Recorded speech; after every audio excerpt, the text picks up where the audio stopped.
All right, Arizona Cardinal fans, it's time for the 200th episode of the Red Rain podcast. What an accomplishment. Thank you all so much for sticking with us over the years. So, for the 200th time, let me welcome in your host, the one, the only, Walter Mitchell. Hi, Kyle. Little Rock. Oh my God. Sporting his Phillies hat. Philadelphia, the city of brotherly love. And that's what I'm feeling for my boys here at Red Rain. 200th time we're trotting this out. And that's a milestone that I'm really proud of. And I know Kyle is, and I know Sam is. So we're going to start the show today. We got all kinds of stuff, obviously, today with all the news. But we're going to start with the positives in the Rams game. I came up with 3 of them. So as we've been doing is we've been showing plays. We got 2 plays to show and a graphic to show about my Boston College icon, Elijah Jones. Hallelujah. So, but we're going to first watch this stunning.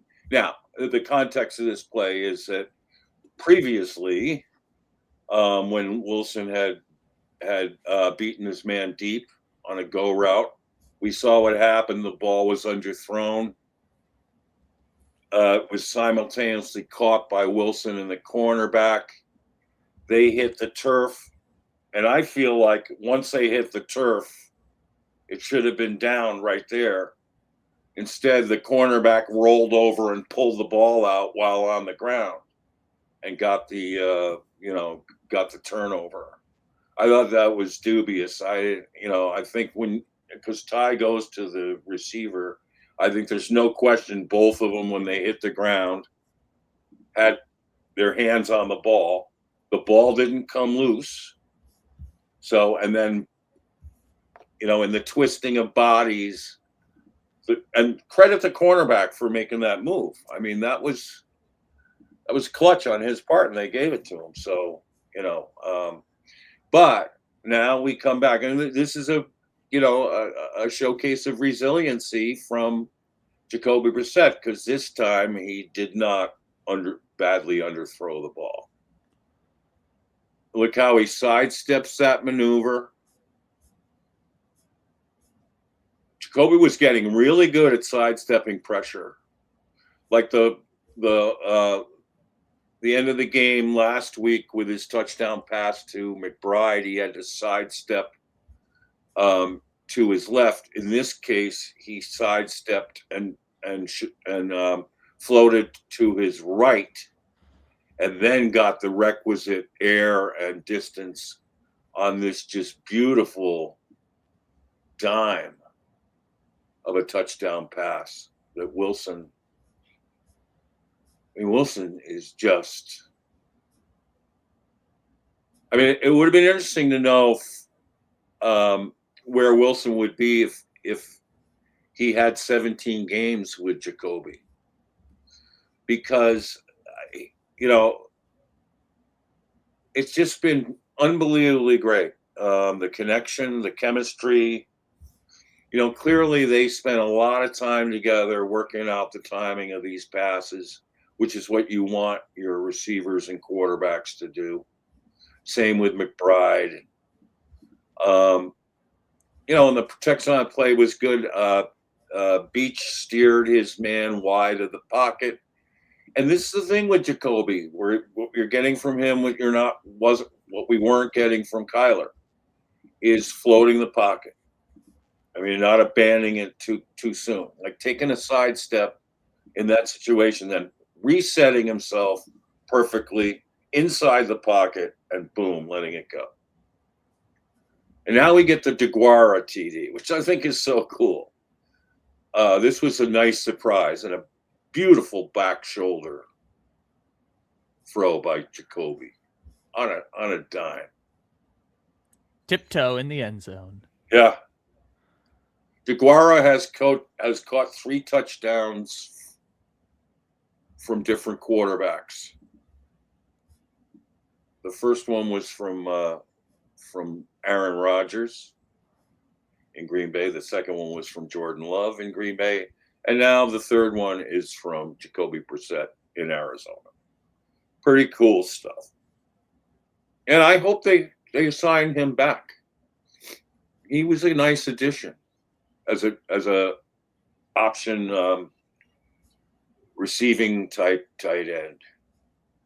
He ran that route perfectly, looked back perfectly, made the good catch. Good for him. All that hard work this year paying off. And, right then, we took the lead. Right? 20-16. Against the Rams' first string. Oh my gosh. And then the soft zone reappeared for 3 drives in a row. And the consistent theme of, I watch the games with my pal Trish. We are at the point now where we look at each other and say, man wide open, or first tackle miss.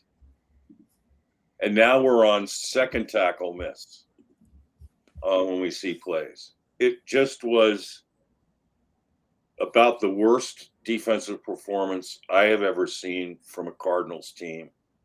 It was listless. It was overcautious. It was like I've been describing it, caution and cushion. And, every game there's a wide open guy for a TD. You can put offensive linemen in. They're an easy catch, eligible linemen. It was just mind-bogglingly bad. And we had a head coach who said every week they were going to fix it. And every week was the same old shit. Different game. So, but we did have that brief moment of like, wow. And then we got stuck on 20 again, which is tough. Because when you're playing good offenses, you're typically not going to win games with 20 points. And this is the thing about Brissett. If he's going to compete for the job next year, he certainly has won the loyalty of his receivers and his offense. And he treated his offensive line really handsomely. I think they all really like him and want to see him do well. But over this offseason, what he really needs to do is find ways to finish, like the whole team needs to do. It's not just him. But as we've seen the 2-minute drill, that was frustrating because, that the ball that was intercepted was in Wilson's hand and came down to the ground. That was in a 2-minute drill. And every 2-minute drill for Petzing started with a running play, which to this day I cannot freaking understand. Because not only, all right, like this past week, he gives it to DeMercado, who gets a nice 9-yard run, but he's tackled in bounds. There was 122, something to that effect when the play started. So now you're snapping the ball with under a minute left the next time. You're losing all that clock. I mean, it's just, so whoever comes in here and coaches, one of the first things I hope they do is get this 2-minute drill, situation down pat. Because that's where you win so many games. And the best quarterbacks are great at it, like Mahomes. And who's great at it is in our own division is Sam Darnold. He had so many, 2-minute drill comeback performances this year. And to think of it, the Seahawks, what a season. 14-3. Are you kidding me? It's just awesome, and 1 seed in the NFC. Which, by the way, I predicted on Dan Vienne's show way back when we met the first time. I said, I think you guys got a chance. And I really do. And I felt that before the season, too. There's just something about McDonald that's pretty special, and the Seahawks approach of let's make sure that we can defend McVay and Shanahan, and with McDonald's defense. And boy, have they done that. And also getting the perfect storm of Kubiak and Darnold together with Rick Dennison, the offensive line genius who turned their whole offensive line around. This is what we need the Cardinals to do. We need to get our version of, Klint Kubiak, who is a candidate. We put in a request. We got to get our version of Sam Darnold. And, we got to get our defense prepared to match wits with the genius coordinators, head coaches in the NFC West. So one last thing, we want to turn our, pay our respects and give praise to my Boston College Eagle, who was unveiled after 2 years, finally. And it just drove me nuts that we had guys from the practice squad playing in front of him. That's what drove Amari DiMercato nuts. I can tell you that right now. If anyone saw his tweet following the season and how rough a year it was, being overlooked like that, and you're on the roster, but they're pulling up practice squad guys to play in front of you. That is demoralizing. But leave it to Elijah Jones to be ready for his moment. And boy, did he cash in.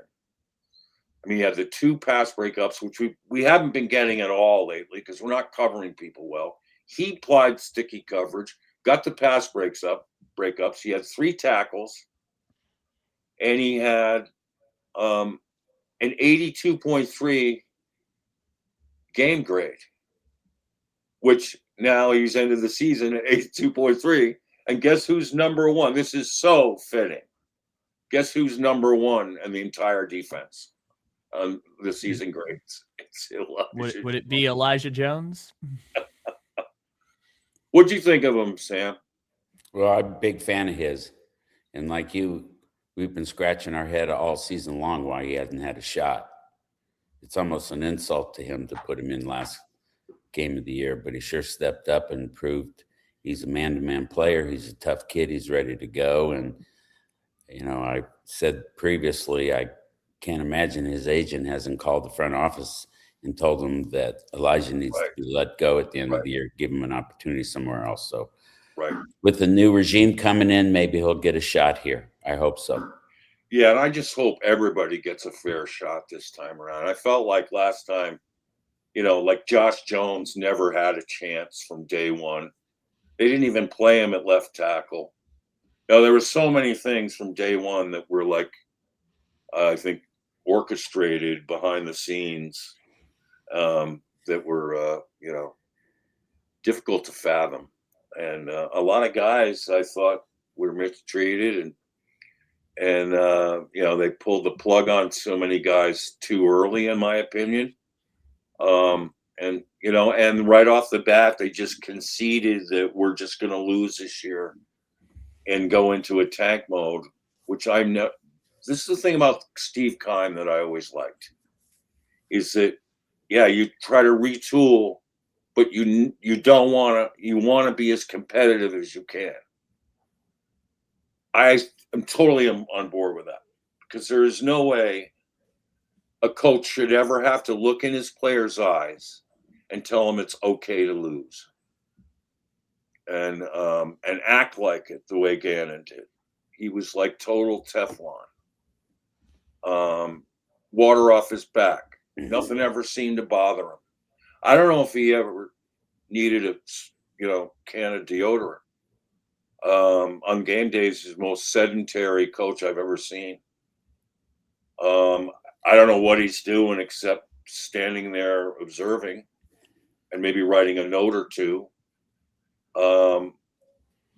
Had nothing to do with the play calling at all.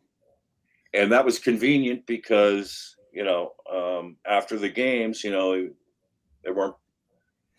could say, like he did on the 3rd and 8th play which turned out to be, I think, a turning point play for the Cardinals season against the Titans.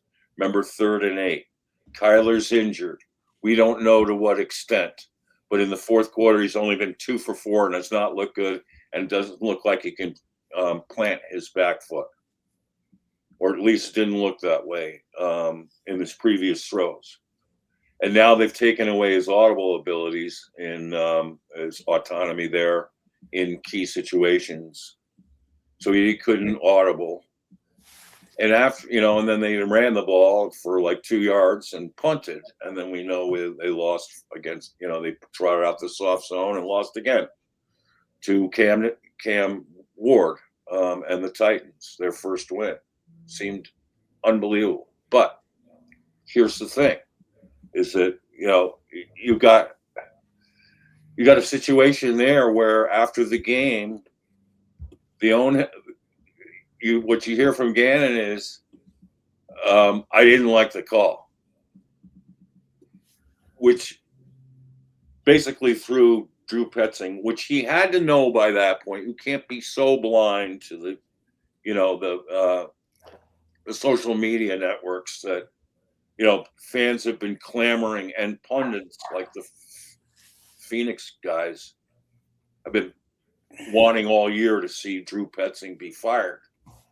So at that critical moment and that difficult time, this was a rough day for Gannon, after striking DeMercado on the sideline, and now this, saying, I didn't like the call. And then it's followed up by Kyler saying, and I think this is what did Kyler in, I think this was the final straw, was Kyler saying that, well, I just call the plays I just run the plays that are called. The innuendo of which was like, it wouldn't have been my call to do that, to run that play, So all that together was really bogus. And, and that's the thing with Gannon, is that, I didn't like the call. You're the head coach. You ought to own that. You ought to own it like it was your call, because you have veto power over everything if you're standing there with the headset.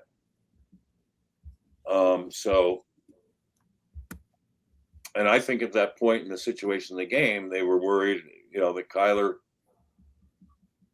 wouldn't be able to throw the ball properly. And, why he's still in there, it's too bad Jacoby just didn't take over after the blink in the head play where Kyler reportedly was injured.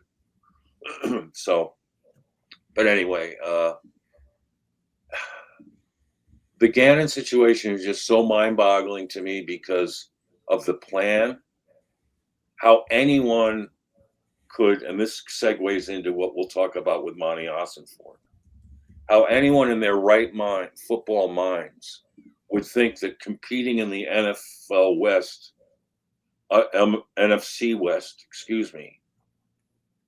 would, be okay with totally inexperienced coaches, first timers at every one of their jobs, every one.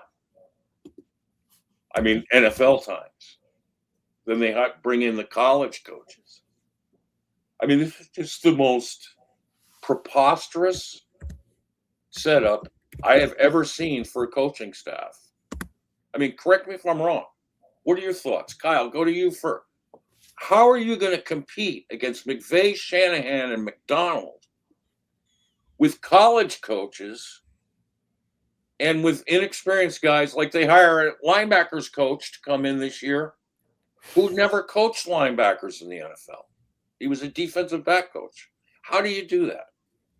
Yeah, no, you need a special group of coaches, especially in this modern NFL where so many of these teams essentially coach to say, if you do this, then we will succeed. It's a very, Belichick was the do your job person, but a lot of coaching now is just, if you follow this system, we will succeed type of stuff. And so if that's you can have questions about that being the way that coaching goes nowadays, but if that is the generally accepted, this is how Ben Johnson does it, this is how Kyle Shanahan does it, these coaches that have their systems and say, if you execute the system, we will succeed. Right. If that's the way we're going to do football nowadays, then you need coaches who can coach players to do their certain things. And Right. the Cardinals didn't have that this year. I know we joke about Marvin Lewis. I don't think Marvin Lewis coming in would have saved this season for the Cardinals, but it certainly would have reflected better on the process, right? They would have looked better process-wise week to week than they did in going 3-14, because it wasn't just the going 3-14, it was the going Right. 3-14 How they without did. tackling, Right. without looking like you have practiced these things, disjointed moments, things like that made it look. And obviously you mentioned the Titans game too. That's just kind of a encapsulation of everything and the embarrassment that went into it. But again, I don't know if it would have solved all their problems, because the NFC West was just really strong this year, but it certainly would have looked process-wise a lot better. Well, I think if Marvin Lewis would have been like, hey, here are the adjustments we need to make. Clearly, these guys adjusting, everything was status quo from from the bye week to the end of the year this year was status quo. We're just running out the same thing with no adjustments. You think after 2 times of getting burned with an offensive lineman being wide open for a touchdown or a pass, there would have been a note during the next week. We're going to make sure we have an assignment on all eligible receivers from now on. Didn't happen. There's no, like cause and effect, nothing, no tangible. I never saw one adjustment where I said, oh, wow, they're doing it. They're getting, they're playing the chess game. It wasn't even a chess game. It was just so easy, and that's why, it didn't surprise me that we were 31st in defense. We might be the worst now. I don't know. We were 31st, close to being last, and we were the last team in tackling. And all the other run support, we were like 26. Pass rush, we were like 27th. We did nothing well on defense. Nothing. With a defensive-minded head coach who all he kept saying was trust the process. The process works. For all these games. The process of what? Continue to run out the same things and getting the same results? And here's the thing about Gannon too, is I never saw him show passion towards his players who worked their asses off in a game and lost. Like losing to him was just so cavalier after games. Oh, well, here were the positives and the process. We're going to get back to work tomorrow, and we're, I trust the guys in the building to, I don't know. There was just something really weird there from the start, which, we picked up on. We didn't like to. We wanted to be encouraged as anyone, and I kind of was curious to see if we could defend these guys in the NFC West better, but it didn't happen. And, I believe the word we used earlier was unserious. It seemed like an unserious coach and an unserious operation in year one. Yeah, and what I'm going to ask Sam about is how, and he's an expert on this. Fans, listen to this. This is a perfect fastball down the middle for Sam. How'd the Cardinals under Gannon treat quarterbacks? Well, they've been terrible with quarterbacks. And so is the front office. The front office has even a bigger black eye in how they've dealt with quarterbacks than the coaching staff. For me personally, the best part of this is I don't have to watch a Gannon coach football team again wearing my Arizona Cardinals coaching jerseys. This era, or this error, is over. What's important now is the experienced, savvy, smart front office GM that we have is now the guy we're going to rely on to replace a staff that he arrogantly allowed to assemble. Right. Neophytes. Right. He had children. He had coaches not ready. So Will Monty, the most disturbing thing about Gannon, and I hope I don't have to ever talk about Jonathan Gannon ever again. The most disturbing thing about Jonathan Gannon, he's very much like his owner. He never learns anything. Right. So has Monty learned something from this disastrous coaching staff that he allowed to assemble? And we're going to find out. And with respect to that, I have to hand it to Bidwell. He listened to his fans, and he actually did the right thing this time. But he's a dysfunctional thinker. So he has a lame duck GM hiring the next staff. And that's not how it's done these days. And if you want to attract the top talent, coaching talent, you need to bring in the coach with his own GM. That's just how it works. It used to be a problem, but that's how you attract top talent these days. So here again, and I have to also say that Monty is hiring. So you've got 7 vacancies now in the NFL. Monty is hiring, by all consensus, by everything I've read, he's hiring for the 7th, maybe 6th best job. So here you got candidates out there, and you got to remember that you've got a lame duck GM.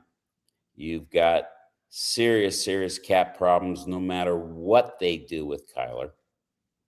You don't have a quarterback, and you have an underperforming roster. Yes. We the way they've been coached, we don't know how talented this roster is. We know we have talent on the roster. Correct. We also all know that there are holes on this roster, and Monty needs to hire the guys to fix it. Yeah. Yeah, he does, and that's what worries me. And so I threw a poll out there on Twitter a couple days ago. How confident are you in Monti Ossenfort to conduct the Cardinals search for the new head coach? The choices were A, confident. There it is. Yep. 81 people voted.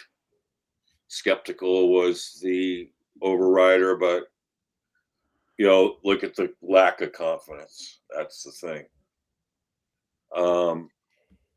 So confident was 17%, ambivalent 27%, skeptical 44%, highly doubtful 11%. Well, at least it wasn't 44% highly doubtful. So we have there's a little ray of hope there among fans. I think we're all hopeful that but see, this is where Sam makes a great point. Go ahead, Sam. Well, I'll say this. I think I'm confident that he is going to find candidates who are better than the coaches he just fired. I don't think he could find worse. Correct. So the question is, how confident are we that he is going to focus on coaches with the experience? And I'm talking experience in their current roles. Right. To coach this team. This franchise needs more than anything leadership and stability. I'm confident I'm not going to see a bunch of college coaches on this staff, at least without any NFL experienced coaches working alongside of him. So I am confident he can conduct a search. I am skeptical, but I'm not skeptical. I think Monty is going to hire the right guy this time. Oh, and I good. think he's going to get it. I think he's going to get it right. Oh, good. However, his top choices and the top choices that I've been reading that are coveted around the league, they're not available to this franchise. Not this year, not now.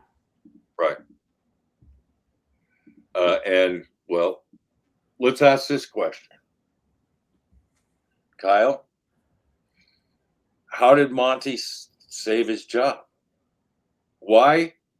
Now, Theo Mackey, the Arizona Central writer, who's like the elephant in the room now, gotta love this guy. In fact, I told him yesterday, gosh dang it, Theo, you made me resubscribe to the Arizona Central. I mean, because I had sort of like not wanting to pay $29 a month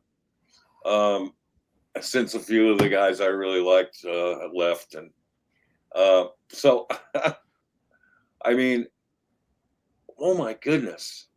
How can you, and Theo went right after him, kind of like, why is it Gannon's gone and you're still here? You know, what, you know, and Monty's doubled down on, oh, I think I've done a good job of roster building. We're talented. We just didn't maximize this talent. We need someone who can do that. And this, that was a good answer. It was a good answer. And I would say, from my own standpoint I really believe that his best argument to Michael Bidwell was, look at Michael Wilson. I drafted him to be like this. It took 3 years. Look at Elijah Jones. I drafted him to be one of our best cornerbacks, can't even see the field for 2 years. And then he goes in and he's the best D-back on the field. I mean, so if you're arguing that to your owner, I think he's got a point. But here's the thing. I mean, how much autonomy do GMs give their coaches? You know, there are GMs who would have brought, you know, Gannon in and said, you're playing Elijah Jones this week. Don't tell me you're not. There are GMs who would have said, we're missing out on Michael Wilson. We drafted him because we think he's the best, you know, separator on the team. Let's take advantage of this. So in a way, it's a detriment. It's a negative to Monty that he just sort of let this thing ride. Like, I don't know how he could have sat there. And a really good GM who knows his salt about defensive football would have done what your Broncos did with Vance Joseph. Remind our viewers again, Sam, of what the Broncos GM did. Well, they brought in Jim Leonard to help support Vance. Vance had a lot of holes in his coaching scheme, and they brought in a guy who's been highly coveted by, at the time, college teams as a head coach.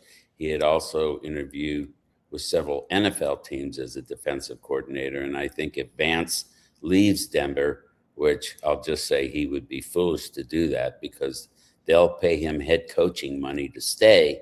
But if he does leave Denver, I think Jim Leonard has been promised the DC job in Denver.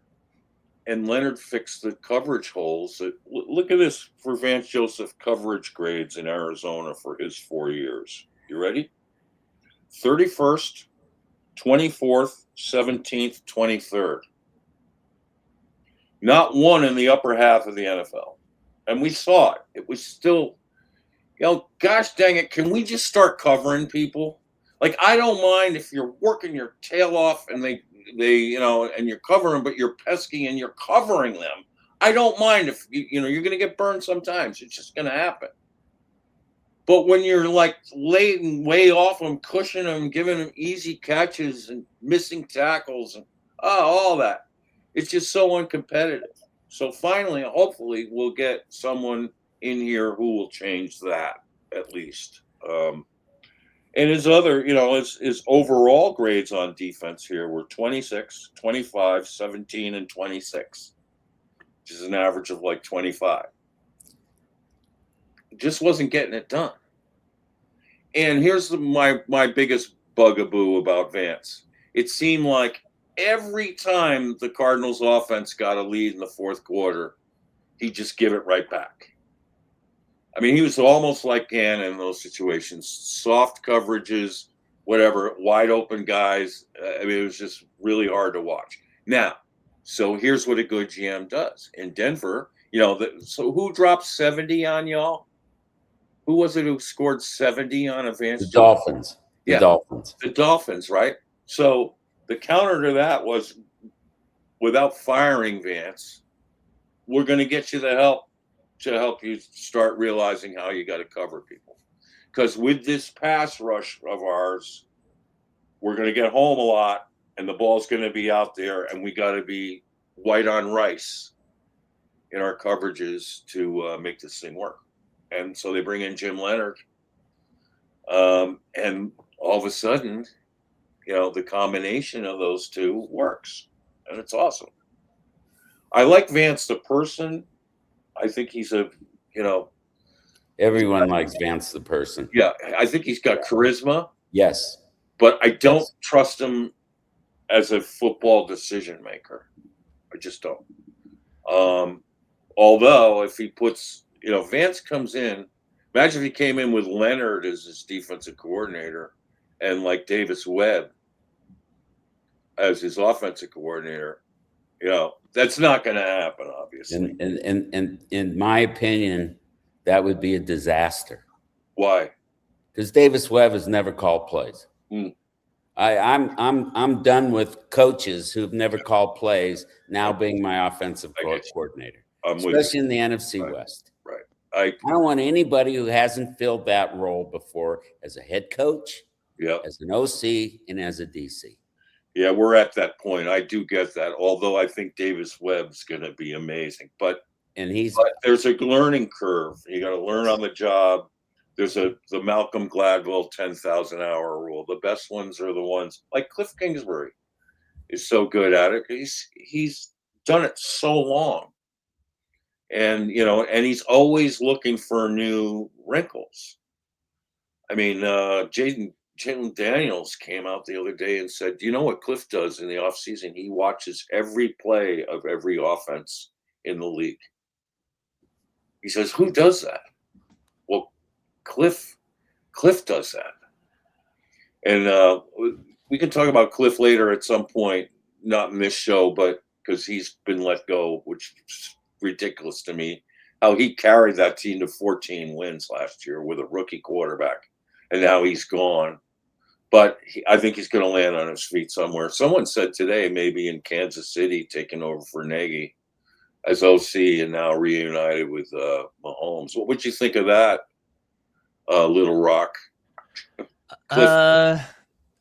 It would be better than Nagy, I will say. It's funny that we mentioned that too, just in the time that we've been recording. I'm trying to pull up the Jordan Schultz tweet here. Is that you can add a sixth name to the list for the Cardinals because Matt Nagy is apparently interviewing on Friday with the Arizona Cardinals. Oh, please no. So Thursday interviewing with the Titans and Raiders. Friday he's interviewing with the Cardinals, apparently. Oh man. So not my first choice, although he does technically check the box that I have of extensive work with one of those 6 organizations, but wouldn't be my first choice. But no, unfortunately, Kyle, I don't think any of our 1st through 5 choices are going to get a job with the Arizona Cardinals.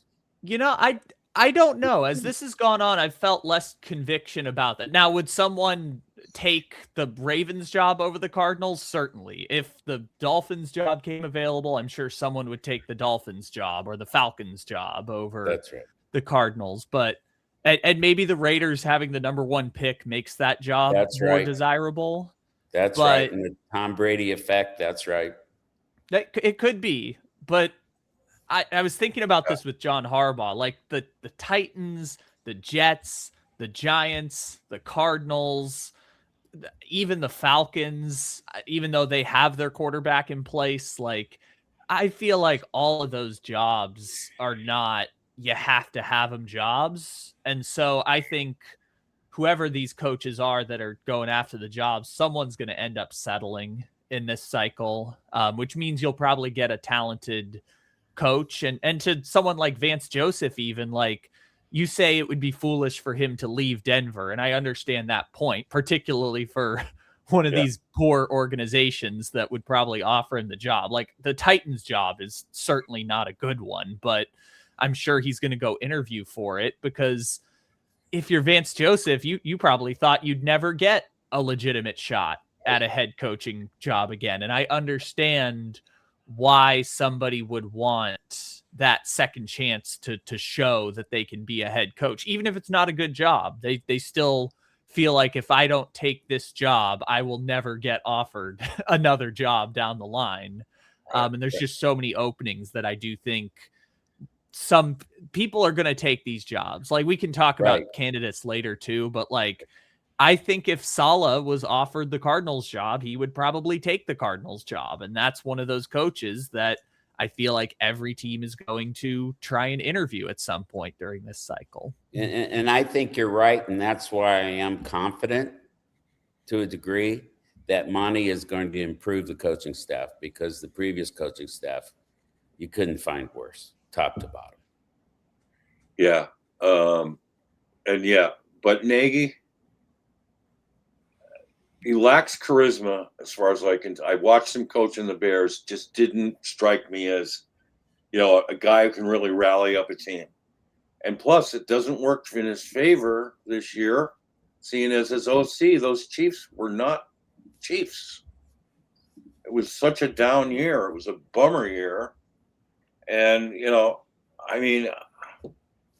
I think he's better off staying there than he is. Well, I don't think he's going to get a head coaching job. But here's the thing: sometimes is that agents get involved, and like they did with like they always know the Cardinals are good on this. Is, can you bring my guy in? This might put pressure on the other teams to sign him. So I'm hoping it's more like that than than the reality of maybe that they would want to hire him, because I don't think it would create the kind of buzz that I think we need. We need a buzz rolling around the canyons. I don't see it. I don't see a huge buzz hiring, but again, I think the buzz to an extent will be there just because of who we're replacing. Right. Right. I mean, we can, whenever you want to go through the list, I will say before we go through the list, and we're going to talk a little bit about Kyler Murray today.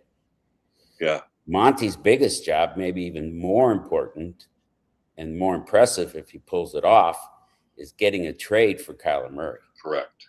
And if he pulls that off, kudos to Monti. Yep. Kudos to Monti, because although Monti's shot himself and the Cardinals in the foot with GMs around the league. Yeah, oh, for sure. When he leaked that privileged conversation, making it sound like he was this big cheese and that the Texans were complete, utter idiots. Oh, how that backfired. Oh, the karma of that. But let's get to the Kyler thing, because if you saw the press conference, I mean, I didn't feel a warm, fuzzy vibe between Bidwell and Monti at all. In fact, it seemed really cold to me.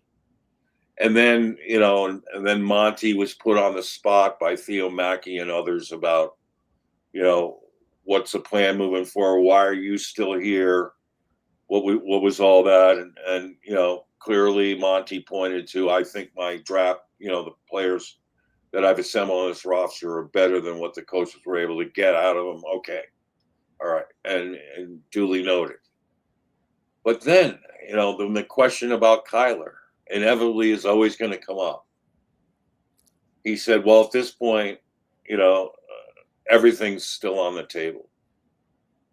And so I flew off this, Kyle, can you read my rant of a tweet? It so pissed me off that Monti would treat it like that again. I mean, here we are. We finally, freed of the trauma of Gannon and the sort of sham way this team was coached. And now we're still dealing with Kyler. You want me to read that, or can you read it? I gotcha. Cut the BS, Monty. This is one of the reasons you should be gone with Gannon. He silently benched Kyler, claimed it was his foot injury, but then paraded him around the practice field for 3 weeks to suggest how good he looked in order to try and get a trade offer for him. The very second 4 p.m. Eastern came with no trade, you put him on IR, reclaiming the foot injury, when in reality it was likely to save Kyler the chagrin of becoming QB2 or trying to keep on giving other teams the impression Kyler would still be your starter. Then with Jacoby Brissett getting hot with Wilson and McBride, you shut down Kyler for the season. Why? The lucrative injury clause in his contract. That's why. And where has Kyler, the team captain, been the past few weeks? Kicking his feet up on a boat and dreaming about which team he'll play for next year. That boat has sailed for Kyler and has sailed away from the Cardinals. For you, Monty, to make it sound like Kyler is still a viable option at QB for the Cardinals in 2026 is a freaking sea tease, especially for diehard Kyler fans clinging to their hopes of him staying in Arizona. And it's an agonizing perpetuation of the never-ending dramatic uncertainty that has been an albatross around the Cardinals for the last 4 years. A suffocation that has attributed the firing of 2 coaching staffs in Kyler's wake. Just tell the truth. Tell the effing truth, Monty. Everyone in the NFL world by now knows what you're going to do. Because guess what? If you retain Kyler for the next 2 years, which is what it will ensure if he's on the roster after March 7th, and it's deja vu all over again, you're gone as GM, perhaps even with your second appointed head coach in tow. Get things right by telling the truth, because these easily decipherable deceptions are not working in your or the Cardinals' favor. They're just adding to the general distrust of you as GM and of the organization itself. I think I deserve a Pulitzer for that. That was one of my best rants ever. It was good. A lot of good words in there. Let me see. We got albatross. The joy of writing. And Yes. the catharsis of it. I was just so pissed. I'm just so sick of the double talk and the deceptions and the everything's on the table bullshit that comes out of these guys. They're all from the same school, you're so vain, practicing the art of deception. Only there's no art with these guys. It's just so transparent. It's not fooling anyone. It just makes you just say, like, how can I trust these guys? If they're going to just lie to me all the time. So, and it better be a lie, because here's the thing. Now people I'm arguing with on X are like, well, a brand new coach like Harbaugh could come in and change everything, and he could, get the most out of Kyler. Time out. You don't understand the psychology here. There's a huge psychology going on here with Kyler, and I don't blame him for this. The homework clause was traumatic for him. It took him all that while and the injury to come back. He's clearly has not been the same since he was brilliant in the early part of 2021. We haven't seen even a facsimile, maybe a flash or two in a game or two, but no stretches of games where we see that out of him like we did in the 7-0. I think everyone can concede that. So he hasn't lived up to the contract. And now what he went through this year, like I said in here, all this, as the guy that was supposed to be Gannon's, golden quarterback, this is traumatic for him all over again. I mean, I'm sure, I'm 100% sure he is so rid of the Cardinals. I don't care if like Nick Saban came in, who loved Kyler. It's just not gonna. He can't transition emotionally. Just once you have both feet out, you can't get him back in. It's just the way it works. Both of his feet are out, and they gotta be. They have to be. I mean, I can't imagine. I mean, having gone through all, on every turn for him, this is embarrassing. And I think the team spared him of that embarrassment by feigning this ankle injury or foot injury that typically takes 4 weeks to heal. If indeed it's that severe, which it wasn't, obviously, because they were parading him around the practice field and he looked fine. And he was even putting weight on his back foot, which he wasn't doing in the Titans game in the fourth quarter suddenly. So the Kyler stuff, that'll be the other big relief once it's all solved. And I agree with Sam. If Monty can get something in a trade for him, that'll be a coup. So then we look at let's look at the scenario if he can't trade him, and I don't believe he'll be able to trade him, much like Giants weren't able to trade Daniel Jones. Yeah. This team is in a financial trap. Yep. This impacts, and this answers two questions and raises another. You want to know why Monty's still around? Well, Monty can look at Bidwell and goes, "Look what you saddled me with here." Yeah. Bidwell can look at Monty and says, "Well, look at the coaching staff you put together to fix it, which you promised me you could do." Right. So they're kind of stuck together, and I don't think Mikey's a big enough boy in football pants to handle the decisions that need to be made on his own. Right. I do think that if Mike sees that some top candidates are not interested in the job because they want their own GM, I think Mike will kick Monty to the curb. And that would be the smart thing to do. But we're in cap hell.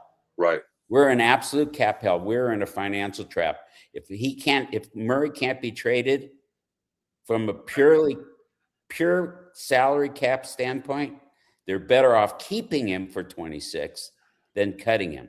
You got a massive immediate dead cap hit that cripples the team building efforts of this franchise. In fact, they'll be $4.5 million in the negative if they cut Kyler prior to June 1st. Right. And they'd be foolish to cut him afterwards, because then the cap hit goes up another $20 million. So we're going to know by March whether there's a trade or they're cutting Kyler. But if they cut him, it will be a massive cap hit, probably the biggest in NFL history. They will be $4.5 million over the cap. That means they have to cut players, and there are plenty of players they should cut, like Jonah Williams and Tomlinson. He's done. Yeah. But they'll barely have enough money, even if they cut those two guys, to pay their rookies. This is a crappy job. Well, so let me ask you this. You saw what went on down in Jacksonville, right? Remember, they offered Liam Cohen the job. He said no. And then they privately called him. Why? He said, "I don't like the GM. Right. I don't feel compatible with the GM." Could you see a scenario like that happening this time with the Cardinals? Absolutely. Absolutely. Right. Let's say they have their eyes fixed on Klint Kubiak. Right. Top candidate. He was the #1 candidate before Harbaugh got fired. Right. Klint Kubiak says, "I don't like your GM." I believe Mikey will say, "All right, well, I'll eliminate that problem. You promised me you're going to come in here and bring a GM with you, and let's interview him and let's go." Right. Mike would be foolish to keep Monty in that respect, and I don't think Mike will keep him. Right. I think he'll owe him a lot of money. He'll pay him a lot of money, and he'll move on. Right. And you won't have to answer any more questions. Right. Why are you keeping Monty? Yeah, that could be a fluid scenario, yes. And a reasonable one, given the nature of some of these candidates, which when we go through the list, which we're going to do in 2 minutes, we can sort of figure out the ones who probably would want that. I mean, let's just be honest. Is Monty really going to be an attractive GM to match wits with? I don't think anyone looking at Monty's tenure would say, "Whew, I'm sure glad he kept Monty. He's really been doing a great job. Right. I think if he'd have said everybody's gone, I think that would have been the preference of most everybody's been paying attention.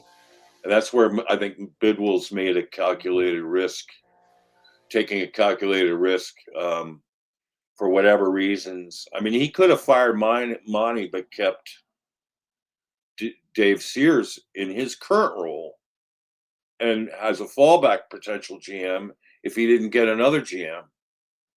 I mean, he wouldn't have to let go of Sears right now. And you still have the scouting department intact and all that. So that could have been an advantage. I don't really understand, how Michael Bidwell thought it would be an emotional advantage to keep Monty. I mean, I don't think Monty's that big a favorite anymore. He was after the leaking of the tape. But, back in the first year of, everyone thought he was this wheeler dealer and, but unfortunately wasn't able to make a first round deal after that because he burned those bridges and he tried multiple times in the last 2 years to trade up and was unsuccessful. So, and other GMs just wanted no part of dealing with him. So, but they would trade with him if he's going to pass on Cooper DeJean. And notice that was a scenario where, oh, you want to trade out of this spot? Hey, I'll tell you what, we'll swap. That scenario is still popular probably for any GM. If you're trading out of a spot where Cooper DeJean or Kwame Lassiter is still sitting there, untaken. So, but anyway, let's go to this list. That was a good segue to go into this list. And we had another name with Matt Nagy. We just talked about him. We don't have to talk about him anymore. But hopefully it's that to appease the agent so that, puts pressure on the other teams who might want him. Vance. Let's just go around it. Yay or nay? Sam? Nay. I think Vance, Yep. like we said previously, is a terrific leader. He's very likable. He's personable. He's great in front of the camera. Players play hard for him. They don't quit on him. And he's learned quite a bit and has grown since he was here. Yep. He'll make a good head coach somewhere, but he needs a stable franchise. He's not a guy to fix a franchise. He's a guy who needs to walk into a pretty good job. Oh, good distinction. Little Rock? I'm going to go nay because he doesn't meet my criteria of extensive work with one of those 6 very good organizations. However, I do think the familiarity with some of the players on the team is working in his favor. I mean, when they went through the whole firing of Kingsbury and everything, so many players were pounding their fist on the table. Like, we love Vance. We want Vance to stay, all that stuff. So I think that works a little bit in his favor towards me. I feel like you can do better if you're the Cardinals, and maybe it is better to bring in someone who doesn't have a familiarity with the organization or the players if you're talking about doing a cultural overhaul of the organization. Right. Well, the only players carried over from when Vance was here are Buddha and JT. Yeah. And JT's a free agent. With Dadrian Taylor-Demerson, I don't think they're going to re-sign JT. JT had a pretty solid year, but not great, but pretty solid. Buddha loves Vance Joseph. Yeah, and Buddha, I mean, Vance, this I'll give him credit for big time, is Vance knew how to use Buddha and put Buddha in positions to be a game wrecker. Vance is really good at that. He's a defensive if I were a safety, I'd want to play for Vance Joseph. He's great with safeties. Corners, but safeties he's really good with. Tremendous. So I'm just curious to know what his choices of coordinators are. Because if those were two really good choices, I could see Vance as kind of the leader in the room. But if he's delegating to really good coordinators, wow. So, and that's the thing about these jobs is that, when they come to teams for these interviews, they're going to be asked, who are you bringing with you? Now, Vance usually gets his ducks in a row, and he'll probably have them in a row soon, if he doesn't have them already. So that'd be interesting to know. That's the most important question. The optics of him returning to Arizona after, being a candidate 3 years ago and not getting. I mean, that would be so Bidwell-esque. Like, okay, Monty, I gave you your guy. I'm bringing back Vance, my guy, who I wanted back then too, but you talked me out of it. And this is where GMs get their way with Bidwell sometimes, is that he feels a little guilty or he feels like the quid pro quo of, if he made the mistake and the GM wanted something else, then he'll keep the GM. But in this case, might think that, well, I probably gave Monty too much rope, and I regret that. But now I'm going to tighten that up, and I'm going to make this decision. I don't think there's any question Bidwell's going to make the decision on who the coach is. It's not Monty. Monty's just conducting the search. So next up, Anthony Weaver. He's in there today, I believe, in person. What do you say, Sam? Hard no. Resume reads like Jonathan Gannon's. Move along. Okay. That's a hard no. He doesn't have the experience. He didn't have he may have the personality. I don't know if he has the stature, but that's a resume that reads like Jonathan Gannon. Gannon. He's going to learn how to be a head coach on the job. I don't need another one of those. Right. Little Rock. I would have said I'm okay with it about yesterday. Wouldn't have been my first choice, but extensive work with the Ravens and Mike McDonald. He was kind of the lead, essentially the lead defensive assistant under Mike McDonald in Baltimore. But I would say now that John Harbaugh is on the market, if I'm Anthony Weaver, I'm going to DC wherever John Harbaugh gets the job. Right. So I would like Anthony Weaver if it's a package deal with Harbaugh, but tremendous. I don't think Anthony Weaver is necessarily I'm not saying no. I just don't think it's the slam dunk hire that most people would guess it is. Right.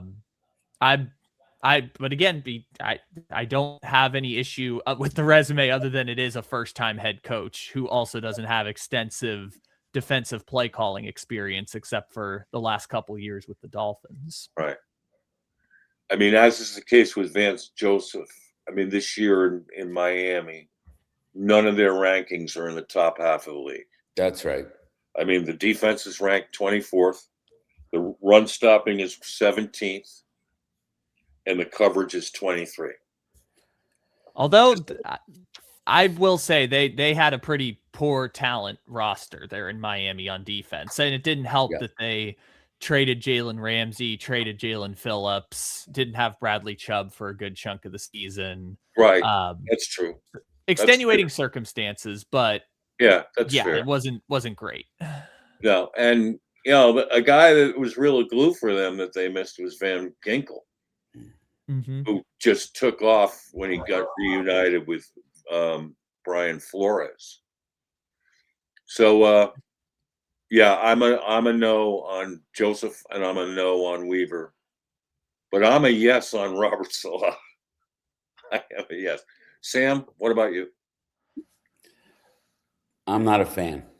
Okay, because I think he's the most overrated candidate of the bunch. Wow, because he was terrible as a head coach. He didn't do well with a dysfunctional franchise, a meddling owner. And I, for one, don't think He'll take the job in Arizona for that reason. And I don't think he's a very good coach. I think he's overrated. I think he's an overrated defensive coordinator. And I don't see him as the face of changing this franchise. Okay. And I will also go on the record right now, and when we're ready, I'll tell you why we need an offensive-minded coach. Okay. Kyle? I'm all the way in on Robert Saleh. I disagree with Sam on this note. Walter, you talk so much about Gannon looked like a statue on the sidelines and never looked like he was doing much. Robert Saleh, let me tell you, the most animated coach I think I've ever seen on the sidelines. Which again, I know is not indicative of whether you're a good coach or not, but you can go down the list of his stops. His defenses have always been very strong, which he's always been on teams that have had defensive stars. For example, when he first got the job, immediately landed Sauce Gardner. Sauce Gardner's an all-pro his first season. So I always defer to great coaches know how to coach, but great players are the ones who can play. I will point that out at the same time. In Santa Clara is where they're actually at. But in San Francisco, he's had Nick Bosa's and he's had Fred Warner's and everything else. But this season, he's gotten great play out of guys like D. Winters and Tatum Thune and Upton Stout. Yep. You could go on down the line. And relatively speaking, he didn't do an awful job with the Jets. I think biggest problem, and maybe this is a problem coming to Arizona, didn't have the offensive coordinator. They tried to bring in Mike LaFleur. Mike LaFleur was a disaster as a first-time coordinator with the Jets. He's gotten better with the Rams, but Mike LaFleur with the Jets was a pretty big disaster. Couldn't develop Zach Wilson.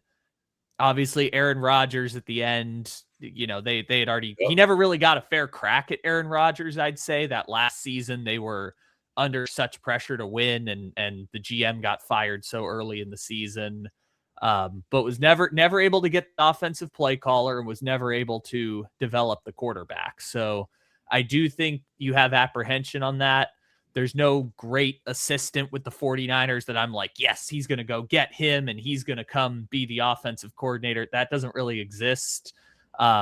Based on his relationships, you're looking at like maybe a Bobby Slowick coming in as an offensive coordinator who had issues with the Texans. So that's maybe the apprehension I would have. But given these choices and the candidates out there, I would go for Saleh. The other interesting note I would bring up, just in terms of who they might hire, is this week of hiring cycle is weird because you can't actually interview the teams that are playing playoff games.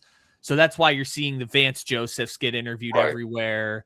Klint Kubiak interviewing everywhere because the teams with the buys you can interview, and the teams that are out of the playoffs. So for example, Weaver with the Dolphins, Nagy with the Chiefs. I saw Spagnuolo got a couple interviews somewhere.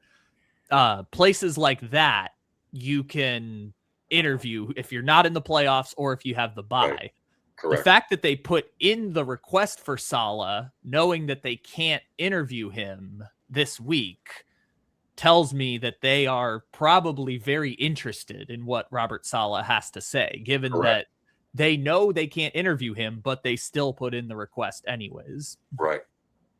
Yeah, I think he's one of the ones that might say, I want my own GM. And I would accept that. I think the job he's doing this year in San Francisco is absolutely phenomenal.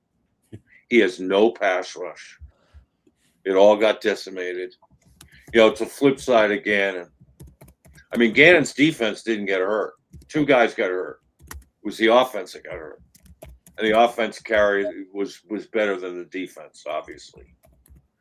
But here, I mean, the fact that they were playing for the number one seed in the NFC West Championship in Week 18 is just, it wouldn't have happened without him. It wouldn't have happened. Just to interject, Saleh's defense this year, points allowed per game, total yards, allowed per game was 20th in the league. Yeah. Passing yards allowed averaged 25th. Turnovers 17th. Sacks 26th. Yeah. He had an injured bunch of injured players this year. But those stats are not persuasive to me. I'm sorry.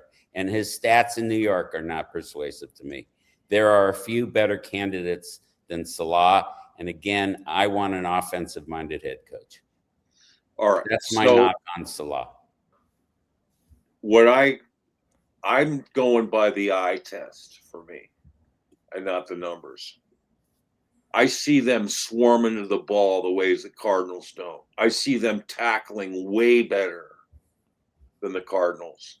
I see them finishing off plays, finishing off drives. Is he a better defensive coach? Is he a better coach all around than Jonathan Gannon? 100%. 100%. Yeah, his aggressiveness. He's a step forward coach, not step backward. True. And I really like that about it. I also think he's a fiery leader. Very much so. It's interesting, the stats, but I sort of put an asterisk on that. They're still winning games because he's keeping it down well enough. He's like not letting the dam burst like Gannon did. The dam's not bursting. He's holding it up with what he's got. Lenore's been playing really great. And this kid Stout, but he's doing with Stout what I was hoping Gannon would be able to do with his young safeties. Stout's a baller. In fact, he saved them the win against Cardinals, breaking up that pass to Zay Jones. And I still think it was one of the better plays I've seen this year. Cardinal fans won't give him credit for it because they just think Jones sucks and should have caught it. But if you look at the play, the way he broke it up perfectly and punched the ball out of there right on time, said a lot to me about the nature of this kid. And he's getting a really good play from the kid Collins up front. He's developing rookies on the fly. The other one that they keep pointing out is Fred Warner goes down and Tatum Bethune steps in and plays at a Pro Bowl level. And now Tatum Bethune's done for the season, but he's been playing amazing this year. Right. And Saleh linebackers play downhill and they finish. So that's something we've lacked. So I'm kind of tempered in my enthusiasm for him because I think it's an awkward situation unless he persuades Bidwell for him to bring in his own GM. I think they're bringing a hell of an OC too. Well, because he's not very he is not very impactful, and he hasn't been successful in developing the offensive side of the teams that he's been head coach for. Right. He needs. Yeah, he'll have to sell us on an OC too. That is because obviously we're going to rebuild the quarterback room. We need someone highly proficient at doing that. And I do think Sam raises a good point with the OC thing. I will say about the GM, all the reports are that had he been offered the Jaguars job last year, he would have taken it even with the terms and conditions of Trent Baalke. He wouldn't have done what Liam Cohen did, where he said, I'm not working with the GM. So I don't know whether that changes the equation or not, but it's just an interesting note. And reading the room here, based on the Niners don't really have any strong assistant that would leave to go be a first-time play caller. You're probably getting either someone who has no connection to Robert Saleh as your offensive coordinator, which is code word for first-time play caller, or someone who really believes in whatever the Cardinals offense is doing, or probably Bobby Slowick, who is I think he's the passing game coordinator with Mike McDaniel right now, but obviously Mike McDaniel calls the plays. So I think he would leave if it meant he was calling the plays on offense in Arizona. That's probably what you're looking at with an offensive coordinator. Well, I thought Slowick did a really good job with C.J. Stroud as a rookie. I thought he did a really good job. It sort of fell apart last year, but And they had relationship issues, I think, is part of it too. I think Slowick and CJ kind of butted heads at the end of last year. Oh, okay. Well, I guess I know you want to get through this list, but when you talk about Robert Saleh, you might also think about Brian Flores. You might also think about Steve Spagnuolo. Yes. You might also think about Jim Schwartz. Yes. You might also think about, the other name escapes me, but all of those, and including Vance Joseph, are more preferable, more experienced, former head coaches with more experience and a little more success than Robert Saleh. So I think there are options there. I think there are better options there before you get to Saleh. My favorite of all of them is Brian Flores. No question, mine too. I mean, mine too. And how about if Todd Bowles gets fired? And here's the one thing that could work is that Flores and Monti go back. Yes. So that is appealing, could be. But he'd have to have the assurances that that the whole Steve Wilkes thing has been ironed out or accounted for or whatever. There's that elephant in the room regarding this. But I mean, Monty could do a hard sell on Bidwell about Brian Flores and give him all kinds of autonomy, which I think he'd do really well with. I think he's primed and ready, and what he's learned in Minnesota, I think that was like the perfect spot for him at this time in his career, because he learned from Kevin O'Connell some of the better ways to really develop rapport with players. I mean, he's kind of acceded to that and refer to that. I think he's in a much better place mentally, and I think he's learned a lot. Talk about guys who learn a lot. So yeah, I mean, he blows in my mind.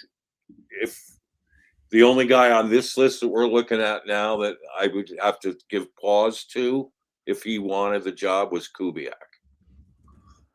The others, I think Brian Flores is just head and shoulders better.